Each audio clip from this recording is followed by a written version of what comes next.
একবার স্বামী বিবেকানন্দ রামকৃষ্ণকে জিজ্ঞাসা করেন, এত প্রার্থনা করা সত্ত্বেও ভগবান কেন উত্তর দিচ্ছেন না? কেন আমাদের দুঃখ কষ্ট দূর করছেন না? কেন ভালো মানুষেরা সব সময় কষ্ট পায় আর খারাপ মানুষেরা সুখে থাকে? কেন তাহলে ভগবান আমাদের ডাক শুনতে পাচ্ছেন না, নাকি আমাদের প্রার্থনায় ভগবান সন্তুষ্ট হচ্ছেন না? এর উত্তরে শ্রী রামকৃষ্ণদেব কি বলেছেন সেটাই আজ এই ভিডিওতে জানতে পারবেন।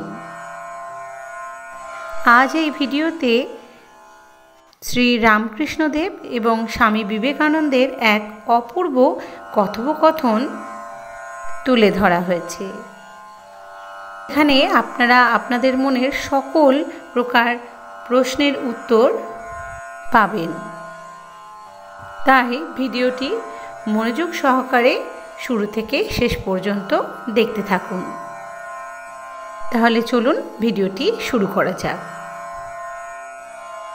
একদিন স্বামী বিবেকানন্দ নিজের জীবন নিয়ে হতাশ হয়ে গুরু রামকৃষ্ণদেবের কাছে যান। তিনি গুরুকে জীবন সম্পর্কে কিছু প্রশ্ন করেন। স্বামী বিবেকানন্দ বলেন, আমি অবসর সময় খুঁজে পাচ্ছি না। জীবন আমার জন্য কঠিন হয়ে উঠেছে।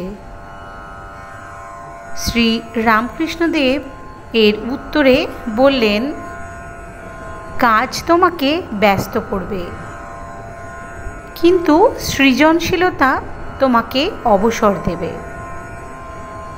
এবার স্বামী বিবেকানন্দ প্রশ্ন করেন, জীবন কেন এত জটিল?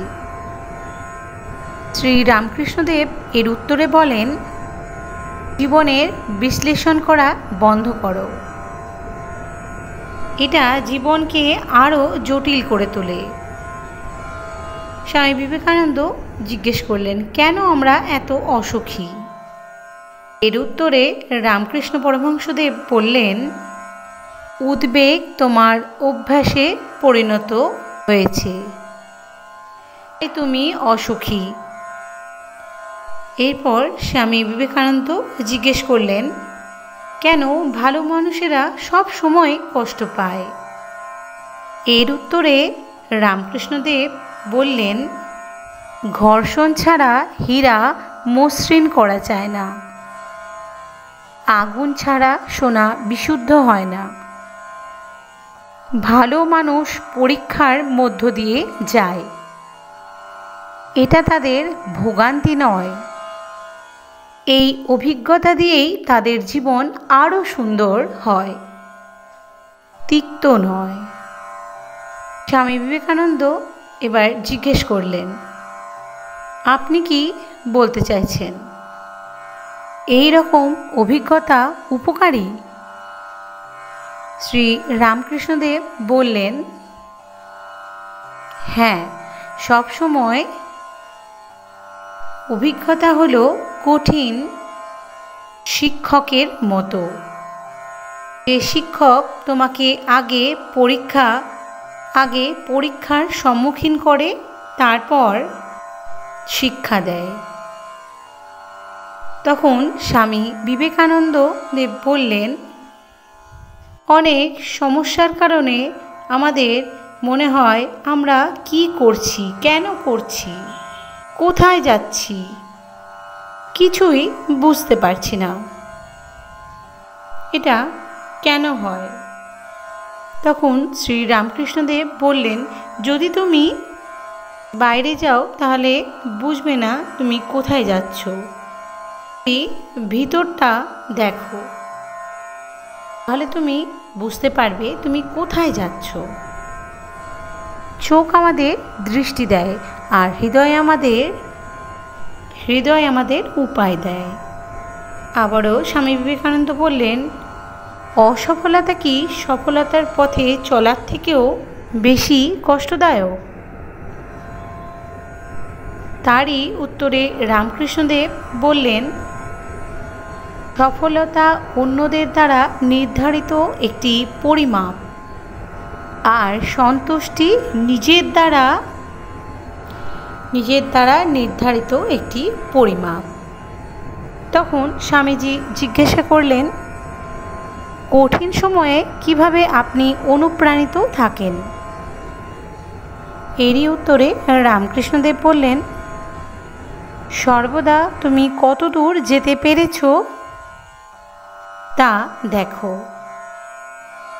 তুমি কতদূর যেতে পারোনি তার হিসেব করতে যেও না। সবসময় তোমাকে কারা ভালোবাসে তা দেখো, কে বাসে না তার হিসাব রেখো না। তখন স্বামী বিবেকানন্দ জিজ্ঞেস করেন, আচ্ছা গুরুদেব, মানুষ সম্পর্কে আপনার কি অবাক লাগে? তখন শ্রী রামকৃষ্ণদেব বললেন, মানুষ যখন কষ্ট পায় তখন তারা অভিযোগ করে যে এই কষ্ট কেন আমাকে দেওয়া হলো। কিন্তু যখন তারা সফল হয় তখন তারা বলে না, সফলতা কেন আমাকে দেওয়া হলো। তখন স্বামী বিবেকানন্দ আবারও প্রশ্ন করেন যে কিভাবে আমি জীবন থেকে সেরাটা পেতে পারি। এর উত্তরে রামকৃষ্ণদেব বলেন, তোমার অতীতকে অনুশোচনা ছাড়াই মেনে নাও। আস্থার সঙ্গে তোমার বর্তমান পরিচালনা করো।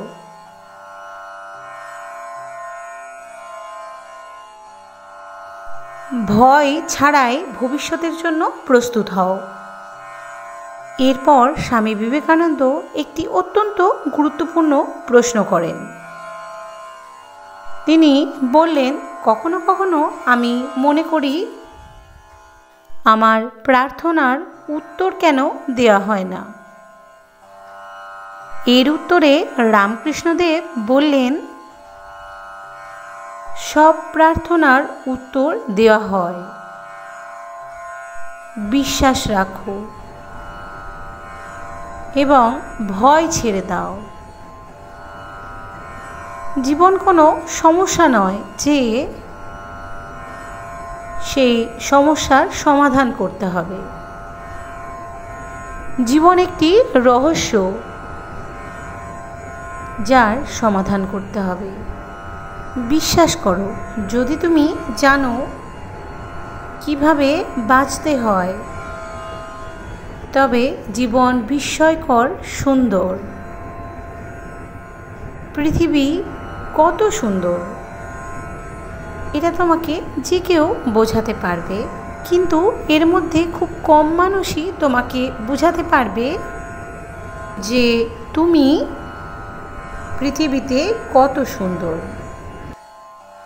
বন্ধুরা, এই অপূর্ব কথোপকথন থেকে এটা বোঝা যাচ্ছে যে ঈশ্বর আমাদের সকল প্রার্থনায় শুনতে পায়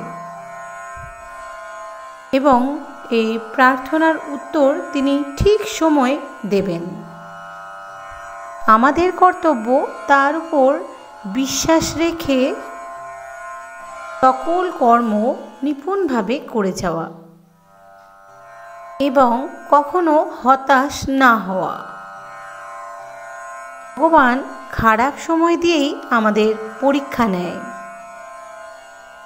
আমাদের শুধু ধৈর্য ধরে সেই পরীক্ষার সম্মুখীন হতে হবে, পরীক্ষা দিয়ে যেতে হবে, কারণ ভগবান যা করেন মঙ্গলের জন্যই করেন। এই বিশ্বাস মনে রাখতে হবে। তাহলে দেখবেন যে আপনার সকল সমস্যার সমাধান হয়ে যাবে। শ্রী শ্রী ঠাকুর আরও বললেন, ঈশ্বরকে বলো, হে ভগবান, আমি ভালো মন্দ কিচ্ছুই জানি না, আমার যা অভাব তা তুমি পূরণ করো। তুমি জীবনে যে কাজই করো না কেন নিজের মনকে সর্বদাই ঈশ্বরের প্রতি সমর্পণ করে দিও। তাহলে মনের মধ্যে শক্তি পাবে, সাহস পাবে। তাই মুখে যতই ভগবানের নাম করো না কেন, সব কিছু আমার বলা ছেড়ে দেবে, সব কিছু প্রভু তোমার। এটা মন প্রাণ থেকে মেনে নিচ্ছ, ততদিন মিথ্যা ভক্ত সাজার নাটক করছো মাত্র, এটা জেনে নিও। দেখবে বৃষ্টির জল কোনো দিন উঁচু জায়গায় দাঁড়ায় না, নিচু জায়গায় চলে আসে। ঠিক একইভাবে মনে অভিমান থাকলে কখনোই মনে শান্তি বিরাজ করতে পারে না। যে মানুষ কামিনী কাঞ্চনের মোহে আচ্ছন্ন, সে আর যাই হোক না কেন ঈশ্বর প্রেম থেকে সর্বদাই বঞ্চিত থাকে। তুমি যদি মনের মধ্যে অহংকারের কালো মেঘ পোষণ করো, স্বয়ং ঈশ্বরও তোমাকে আলোর পথ দেখাতে পারবে না। জীবনে একটুকু সাধু সৎসঙ্গ করো, তবেই ঠিক পথে চলতে পারবে। একবার যদি ভুল পথে চলে যাও, আর ফিরে আসা বড়ই কঠিন, খুব বড়ই কঠিন গো। যার মনে বাসনা, কামনা, ক্ষোভ সর্বদাই বিদ্যমান থাকবে, তুমি সর্বদাই ঈশ্বরের ভালোবাসা, আশীর্বাদ, কৃপা থেকে বঞ্চিতই থাকবে। নিজের ধর্ম ঠিক আর অন্যের ধর্ম ভুল, এই মত ভালো না বাবা। সবাই ভিন্ন ভিন্ন রাস্তা দিয়েই তো একজনের কাছেই যাবে। তবে যে নামেই ডাকো না কেন, তাকে মন প্রাণ দিয়ে ভালোবাসো গো, মন প্রাণ ভরে ভালোবাসো।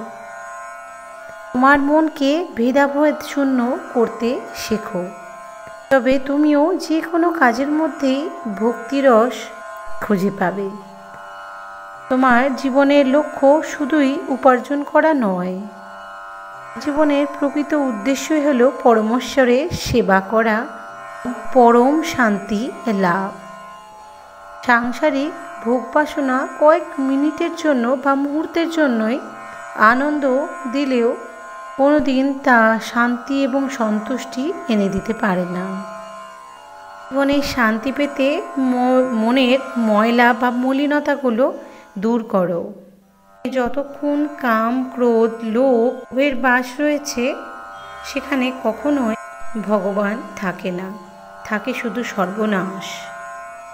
ব্যক্তি কোনো স্বার্থ ছাড়াই অন্যের জন্য কাজ করেন, ঈশ্বর সর্বদাই তার মঙ্গল করে থাকেন।